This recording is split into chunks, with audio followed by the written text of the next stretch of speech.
Nós vamos ouvir a palavra de Deus agora, no momento em que nós ouvimos o nosso Deus através da proclamação da palavra.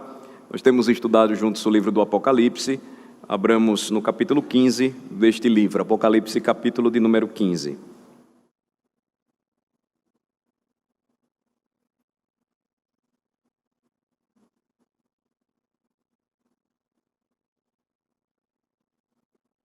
Nós temos mais uma vez os 7 anjos apresentados aqui. Eles nos oferecem uma espécie de prelúdio para uma próxima rodada de juízos que vem.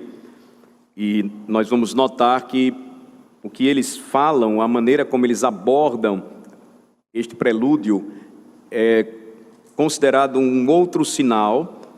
E este sinal, ele é grande e espantoso, ele é grande e admirável. Apocalipse capítulo 15, diz assim a palavra de Deus: Vi no céu outro sinal grande e admirável, 7 anjos tendo 7 últimos flagelos, pois com estes se consumou a cólera de Deus.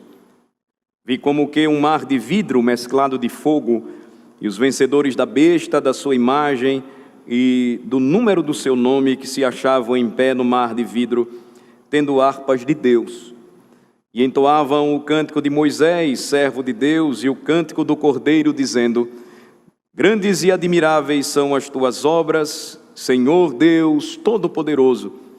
Justos e verdadeiros são os teus caminhos, ó Rei das nações. Quem não temerá e não glorificará o teu nome, ó Senhor?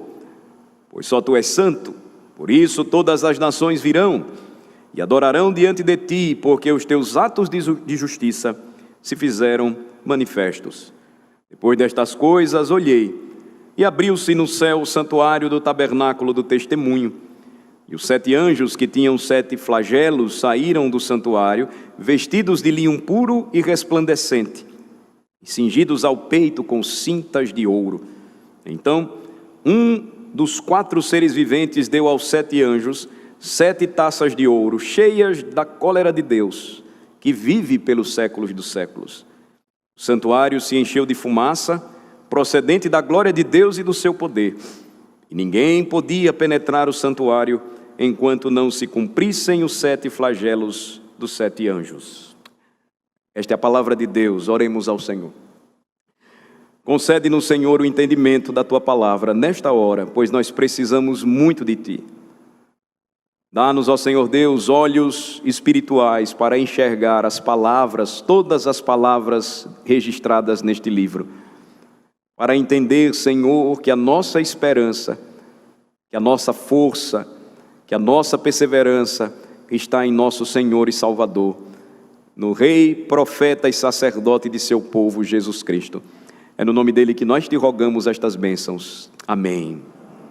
Nós temos então, irmãos, aqui um sinal grande e admirável. Observem no versículo de número 1, ele vem do céu, e mais uma vez nós lembramos de onde vem toda a revelação, de onde vem toda a palavra, de onde vem então todo o sinal que o povo de Deus deve receber para sua orientação e para ser guiado nesta terra, enquanto aguarda o retorno glorioso do Rei.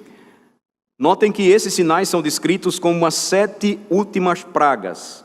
São aqui chamados no capítulo 15 de flagelos, flagelos ou pragas. E o significado então é que agora nós estamos falando sobre o que está para acontecer.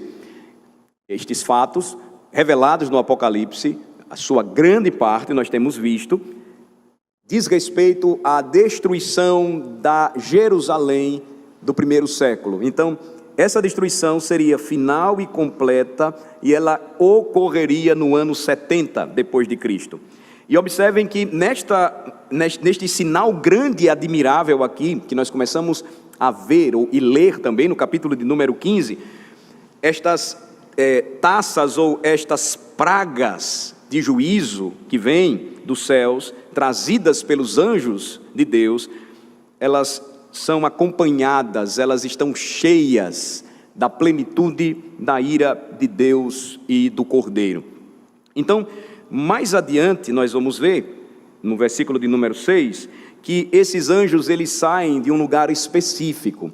Eu vou ainda falar sobre isso, mas uma observação rápida, notem, no versículo 6, nos informa que estes anjos, aqui do capítulo 15, eles saem do templo celestial.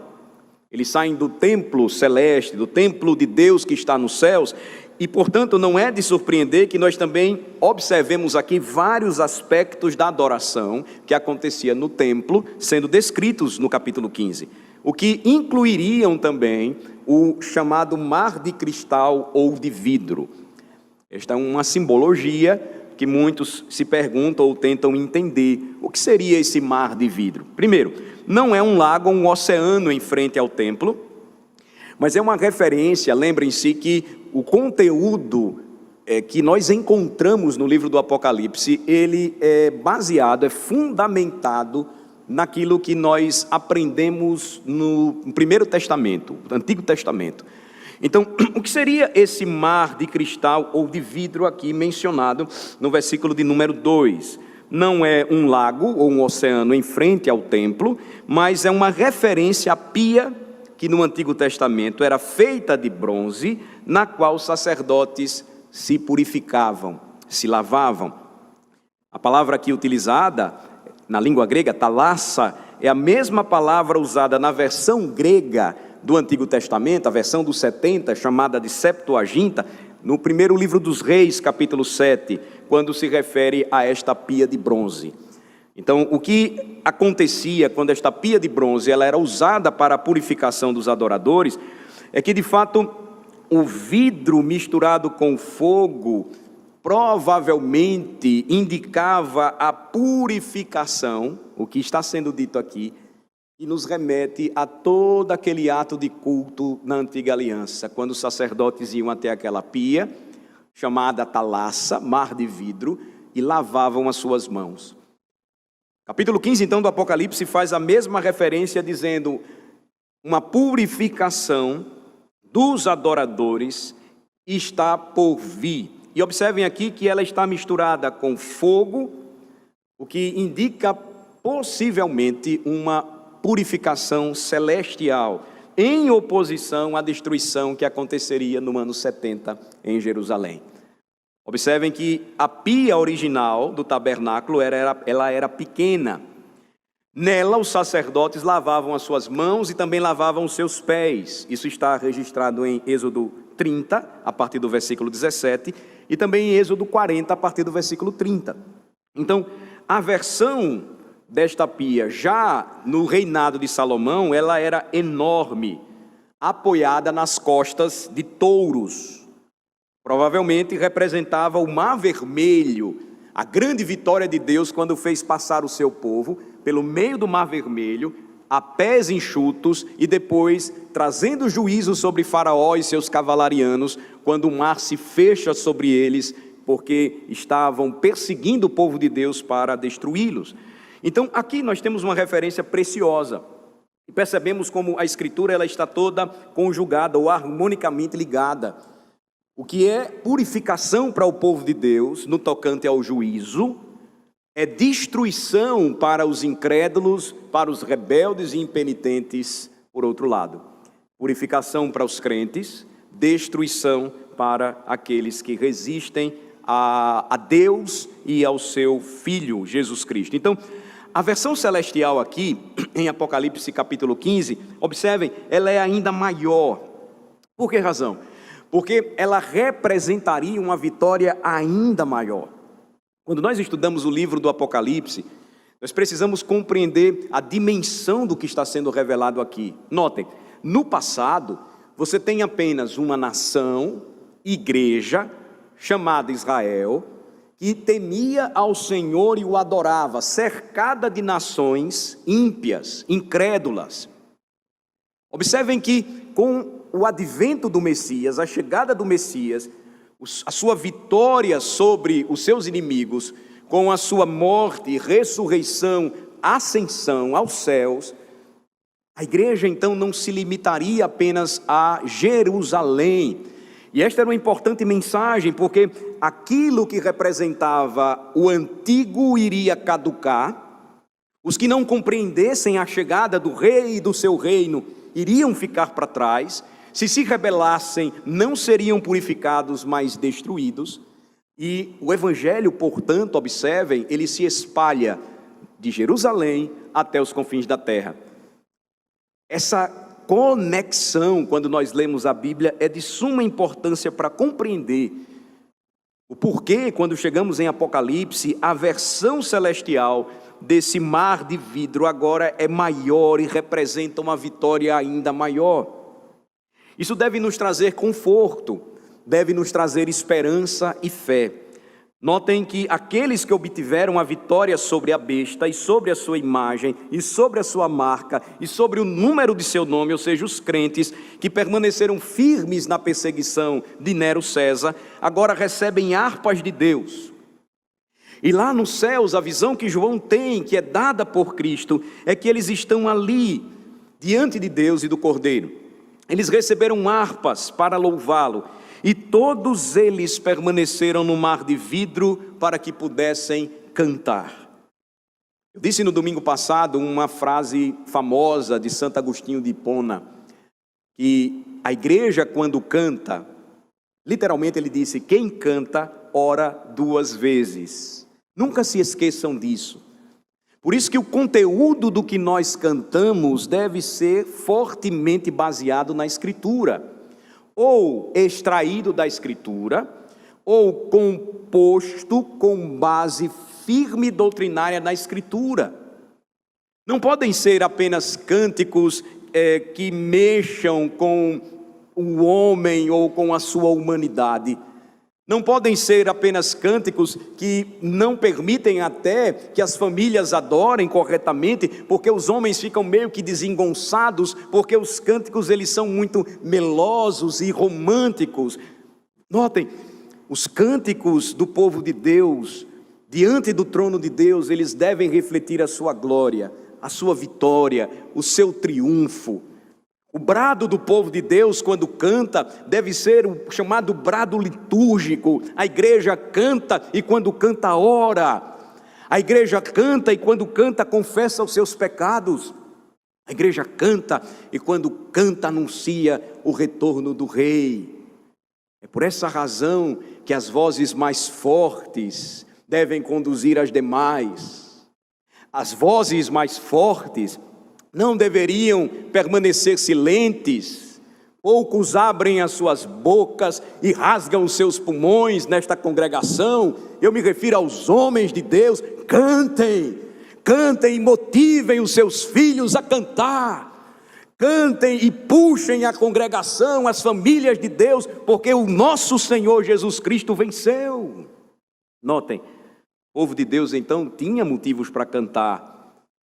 E quando nós nos dirigimos à igreja e não cantamos, alguma coisa está errada conosco.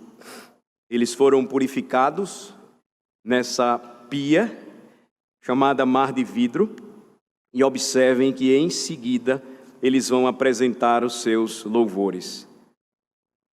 João então vai registrar o que os crentes eles cantaram. 2 canções, a primeira delas nós lemos hoje, em Êxodo capítulo 15. A primeira delas, observem aí, versículo 3, foi o cântico de Moisés. Eles cantaram o cântico de Moisés. Então, cantaram a história da redenção do povo de Deus em sua trajetória terrena. Você, mais uma vez, é lembrado aqui porque toda a Escritura é a palavra de Deus. Você tem um cântico antigo, o cântico de Moisés, quando Deus liberta o seu povo, sendo entoado pelos crentes no primeiro século, agora estes que morreram pela fé em Cristo Jesus, perante o trono de Deus nos céus, esse cântico ele é lembrado. Então, o primeiro cântico foi o de Moisés, indicando que Jerusalém foi identificada com o antigo Egito que havia caído sob juízo. O cântico de Moisés agora vai lembrar o seguinte: Deus fez grandes coisas por seu povo, mas agora a Jerusalém dos dias dos primeiros crentes agia muito mais como o Egito, Sodoma e Gomorra. Agia como nos dias de Jeremias, onde o Senhor calaria a voz dos arpistas, a voz dos noivos, os sons das cidades. Assim como o Egito, meus irmãos, foi deixado em ruínas fumegantes, Jerusalém também seria deixada da mesma forma. Eis a razão porque o cântico de Moisés ele foi entoado. Essa é uma razão muito forte, porque as imprecações de Deus não podem ser rejeitadas, e nós não temos autorização para fazer isso. Toda a Escritura é a palavra de Deus e compreendida de forma harmoniosa, à luz de seu contexto e como a revelação se processa, nós devemos então cantar todos os cânticos de Deus. Pois muitos deles, irmãos, nos alertam sobre algo muito importante. O dia do Senhor se aproxima, o juízo do Senhor está por vir, e os homens precisam ouvir a voz e o canto das igrejas de Cristo espalhadas sobre a face da terra. Beijem o Filho para que se não irrite, porque dentro em pouco se lhe inflamará a ira. Observem então que este cântico foi entoado pelos crentes que lá estavam perante o trono celestial, no templo celestial. A segunda canção, e ela compõe, e ela forma o canto da vitória da igreja, foi a canção do Cordeiro. E recebemos o conteúdo. João registrou o conteúdo dessa canção, deste cântico.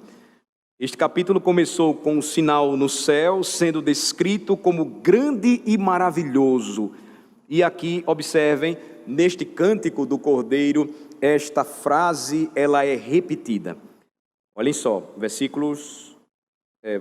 sequência do versículo 3 e o versículo número 4.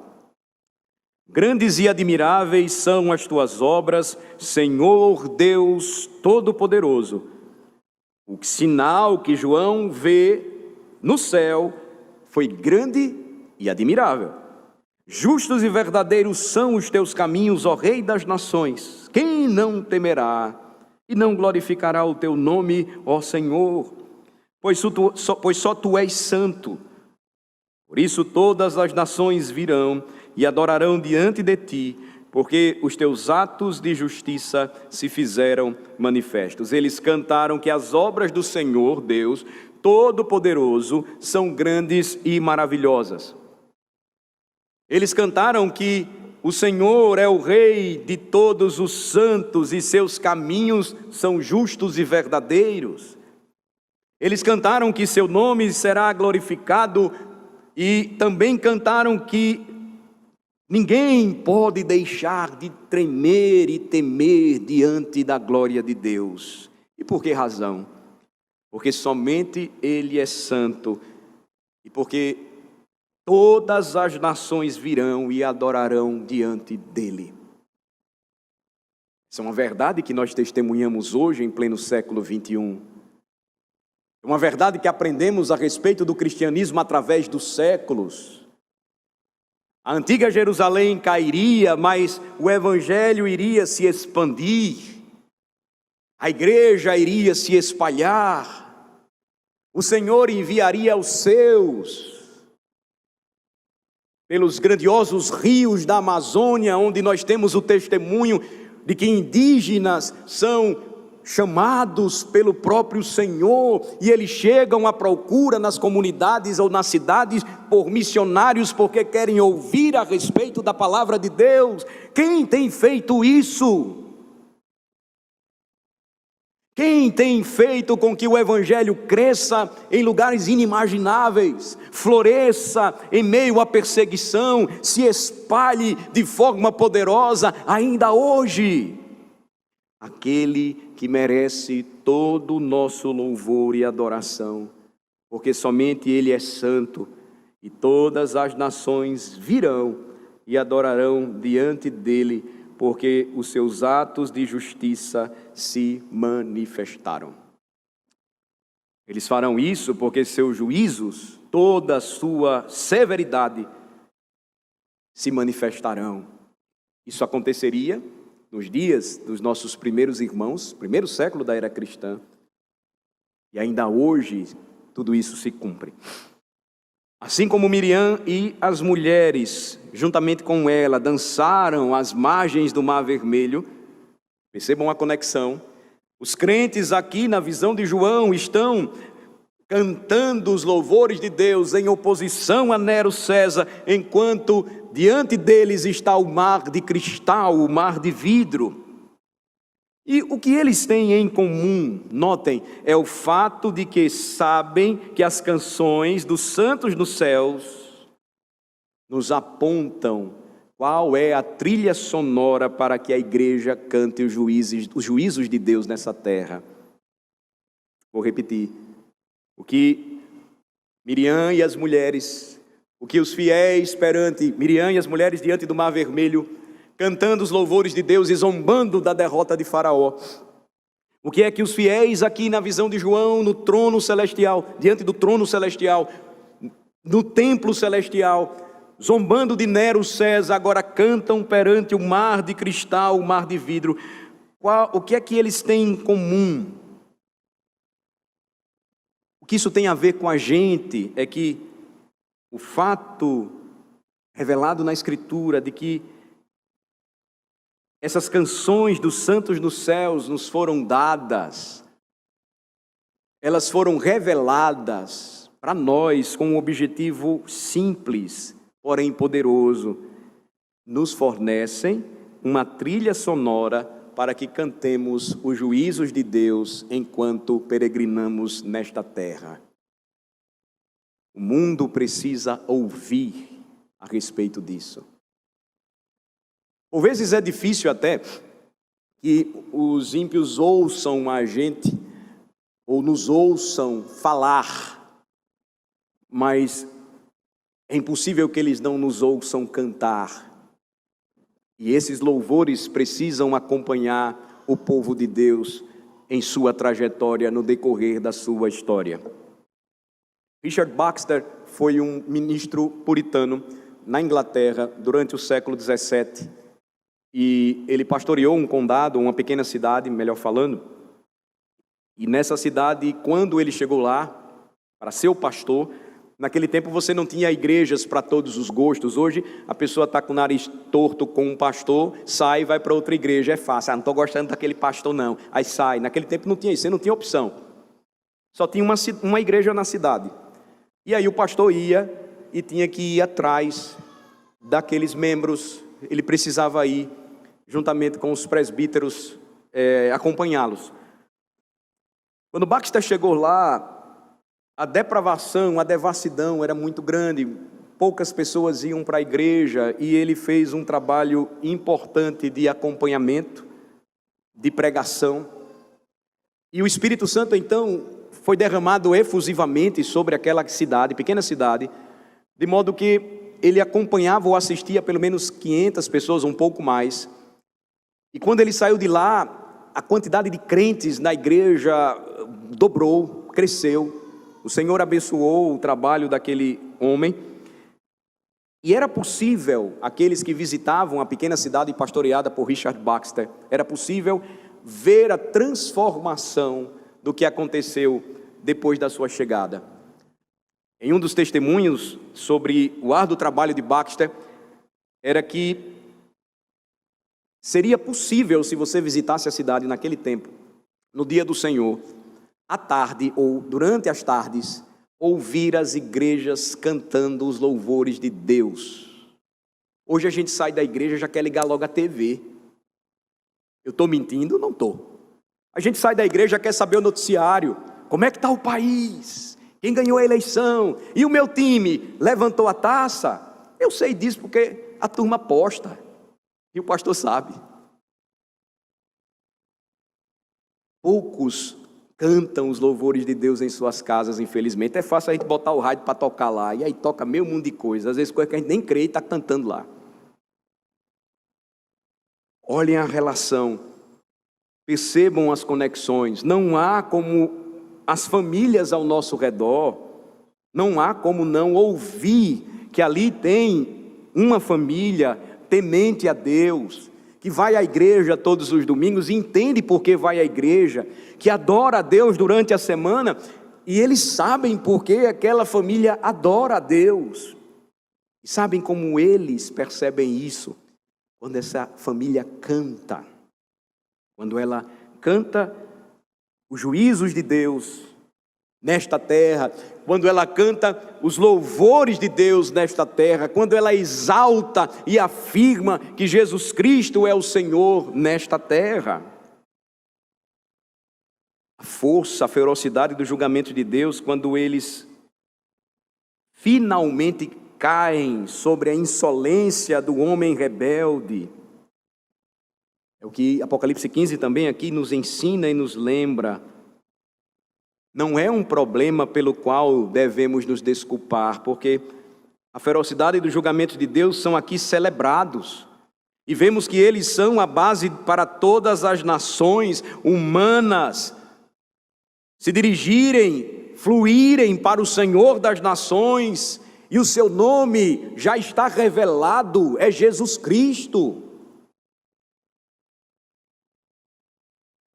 Eu sei que esse equilíbrio ele sempre precisa ser buscado, porque quando nós olhamos o que acontece quando governos maus ou quando homens maus eles caem, isso não deve nos tomar o coração e nos levar ao ponto da arrogância, da vaidade, porque todo dia do Senhor nós somos desafiados a confessar os nossos pecados, porque nós sabemos quem somos.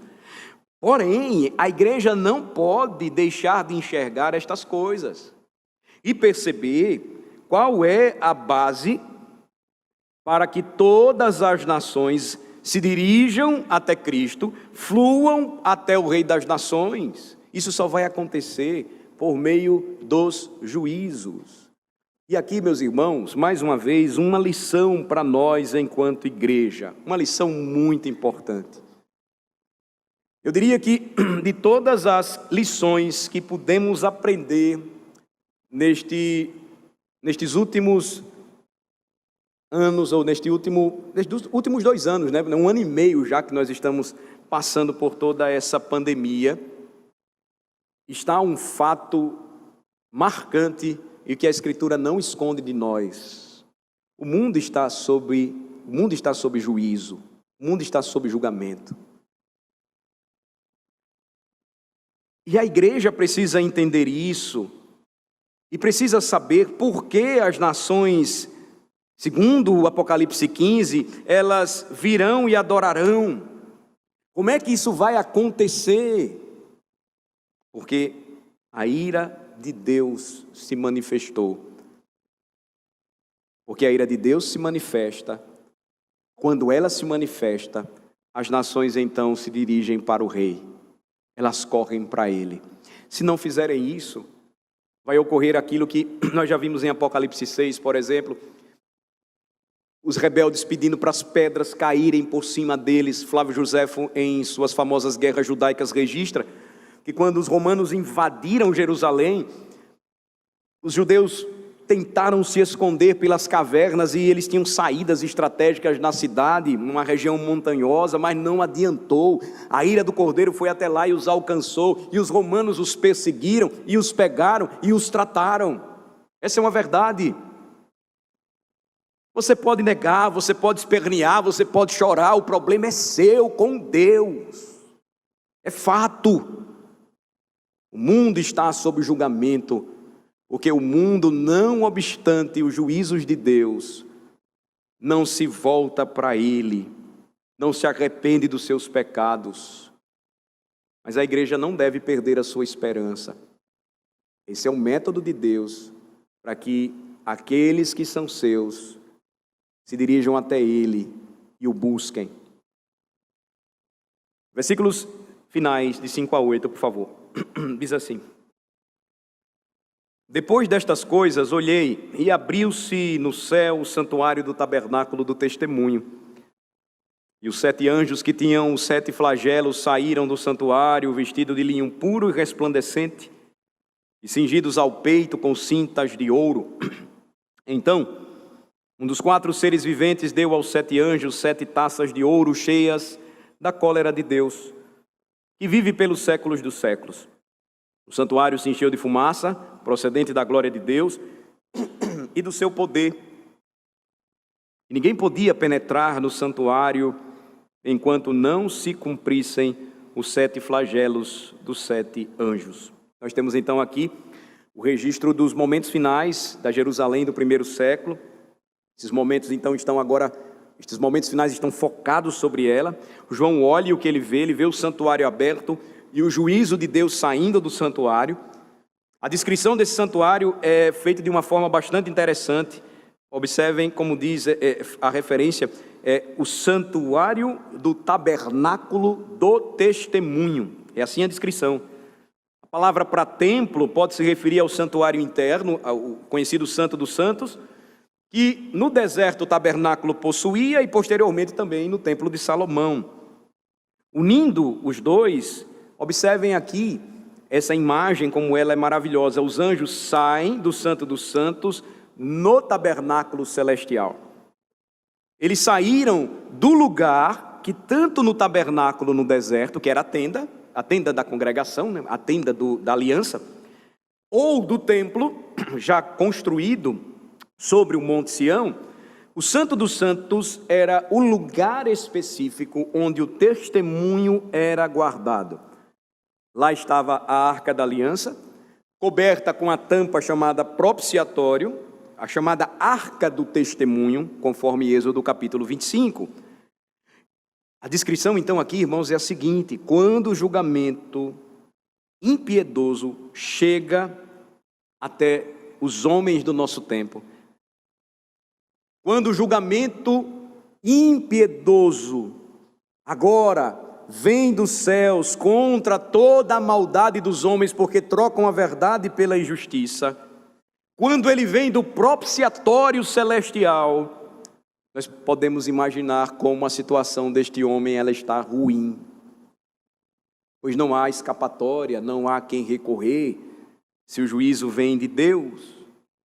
Os anjos então, observem, emergem, trazem as sete pragas ou os 7 flagelos com eles, e eles estão vestidos de linho branco com faixas douradas enroladas em seus peitos.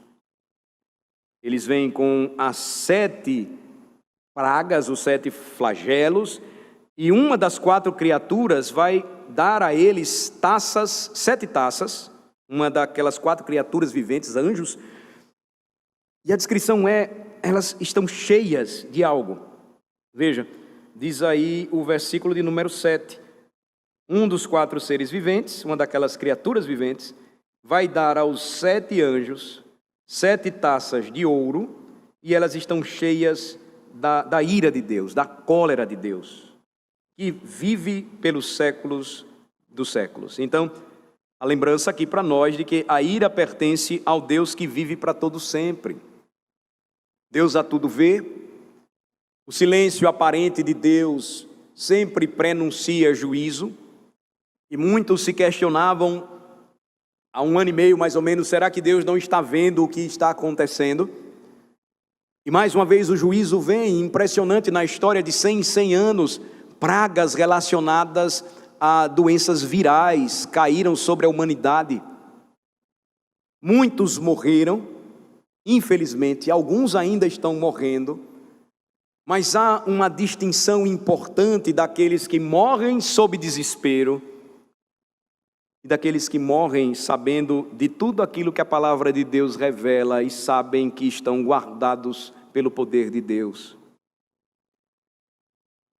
Estas taças, observem, estão cheias da ira de Deus, mas elas também, antes, lembrem-se, capítulo de número 5, elas foram dadas, ou algumas semelhantes, anteriormente foram dadas com as orações daqueles que morreram sob perseguição. Apocalipse 5, versículo 8, precisamente. Diz lá, vou só citar aqui para que a gente lembre. E quando tomou o livro, Apocalipse 5, 8, os 4 seres viventes e os 24 anciãos prostraram-se diante do Cordeiro, tendo cada um deles uma harpa e taças de ouro cheias de incenso. Então você tem uma conexão aqui. que são as orações dos santos. Eles vão cantar também, então é em um momento de devoção, de adoração celestial. Quando você combina essas orações que os santos ofereceram, você vai lembrar, por exemplo, do que eles vão dizer no capítulo 6, sim, versículo 9, diz assim: quando ele abriu o quinto selo, vi debaixo do altar as almas daqueles que tinham sido mortos por causa da palavra de Deus e por causa do testemunho que sustentavam. Clamaram em grande voz, dizendo: até quando, ó soberano Senhor, santo e verdadeiro, não julgas nem vingas o sangue dos que habitam sobre a terra? O que nós podemos ver aqui? A convergência das orações respondidas e o juízo de Deus. As orações do povo de Deus, então, quando reunido em adoração, clamando ao Senhor de toda a terra, que visite a sua igreja, que faça justiça diante da opressão, diante da perseguição e da violência dos homens. Essas orações, elas são respondidas, e vocês sabem como Deus as responde. As orações são respondidas com o derramamento da sua cólera. Anteriormente, eles haviam perguntado: por quanto tempo? Agora observem, as taças estavam sendo entregues aos anjos e a resposta de Deus à pergunta deles é dada. Agora tudo vai acontecer. A força, meus irmãos, das nações, todas as vezes que as nações se levantam contra o Senhor, a sua força, ela é reputada por Cristo a nada. A nada. Todas as estratégias que os homens fazem, se não começam com oração, com arrependimento e fé, terminam em nada. Mas há ainda aqueles que acreditam que podem resistir à vontade de Deus. A glória de Deus, então, finalizando, e o poder de Deus, segundo Apocalipse capítulo 15, foram manifestos no templo através de uma forma que ocorre bastante no Antigo Testamento. Versículo 8 diz: e o santuário se encheu de fumaça, procedente da glória de Deus e do seu poder. E ninguém podia penetrar no santuário, enquanto não se cumprissem os 7 flagelos dos 7 anjos. O mesmo que aconteceu na dedicação do tabernáculo no deserto, Êxodo 40. E na dedicação do templo de Salomão, 1 Reis, capítulo 8. Aqui e agora nós observamos, de forma semelhante, ocorre. O povo reunido, consagrado a Deus, adorando ao Senhor, cheio de temor e tremor, a casa então de Deus se enche de fumaça, sinal da sua glória ali presente. Aqui no Apocalipse 15, observem que sem ninguém poder entrar no templo celestial por causa da fumaça, o que nos parece uma forma simbólica de dizer que não há intercessão pela Jerusalém do primeiro século. Ele vai dizer: o santuário se encheu de fumaça procedente da glória de Deus e do seu poder, e ninguém podia penetrar no santuário enquanto não se cumprisse os juízos de Deus. Isso é impressionante. Não haveria mais intercessão por Jerusalém. O julgamento iria cair sobre Jerusalém, iria cair de forma pesada sobre aqueles que, mancomunados com os incrédulos, crucificaram o rei que deveriam adorar e receber. Vocês podem perceber nesta manhã as conexões com o tempo que nós estamos vivendo? Enquanto a igreja milita nesta terra, adorando a Deus e cumprindo a grande comissão, os homens que não se arrependem se tornam indesculpáveis. Os filhos que se afastam dos caminhos do Senhor se tornam indesculpáveis. Os pecadores que não se arrependem e com humildade confessam seus pecados e os deixam, permanecerão indesculpáveis. E quando o Cristo voltar gloriosamente segunda vez, não haverá mais oportunidade de arrependimento e fé. A ideia equivocada de um reinado literal de 1000 anos, em que Cristo vai reinar entre os ímpios e alguns porventura irão se converter, não é aquilo que o próprio Apocalipse ensina. Quando Cristo voltar a segunda vez, seu juízo ou grande tribunal será instaurado e não haverá mais oportunidade de intercessão. O julgamento final um dia cairá pesadamente sobre os homens que permanecem incrédulos, não obstante a sua ineficácia, inabilidade diante de um inimigo que não se pode ver, que aparentemente poderia ser dominado, mas mais uma vez o Senhor mostra: você e eu, nós não temos controle, não temos.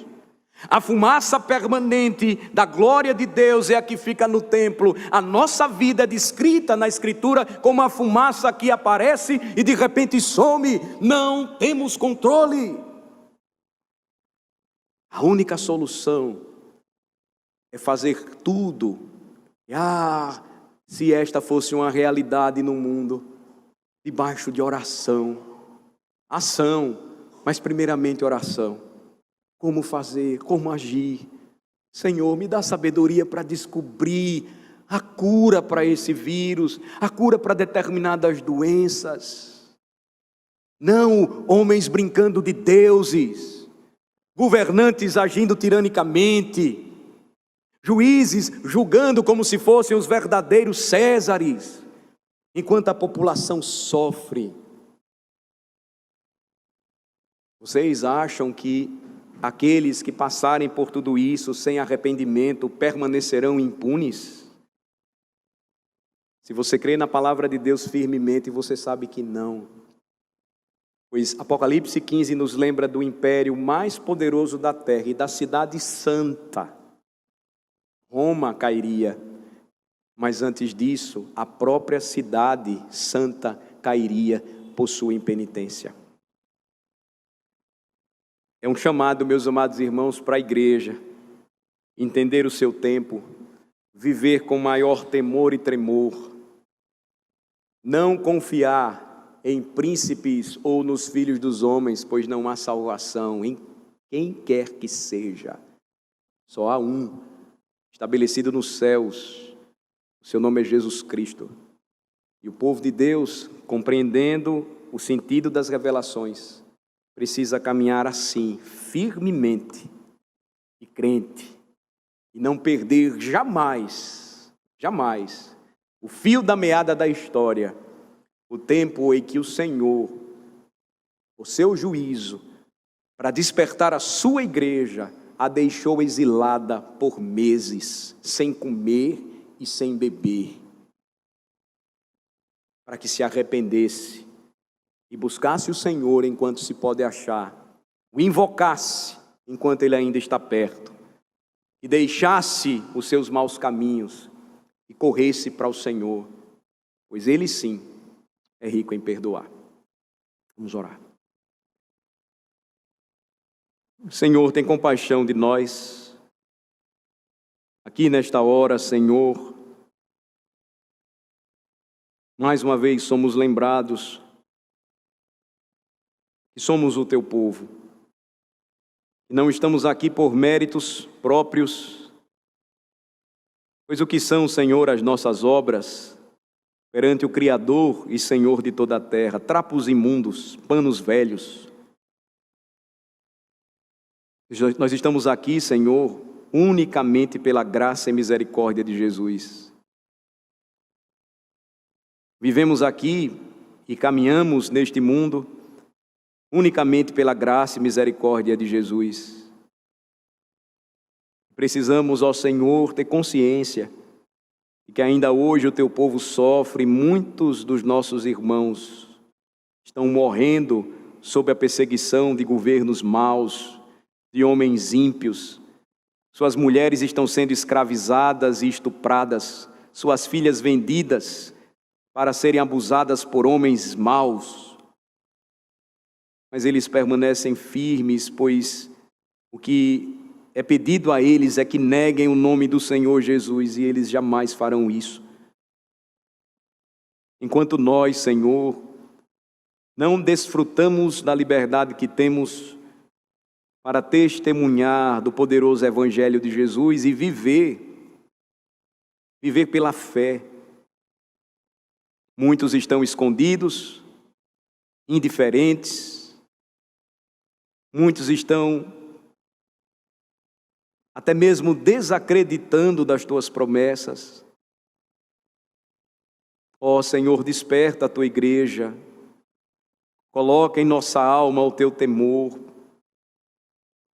pois o dia do juízo se aproxima e ele cairá pesadamente sobre a terra, porque os homens, assim como nos dias de Jerusalém, caminham distantes do Senhor.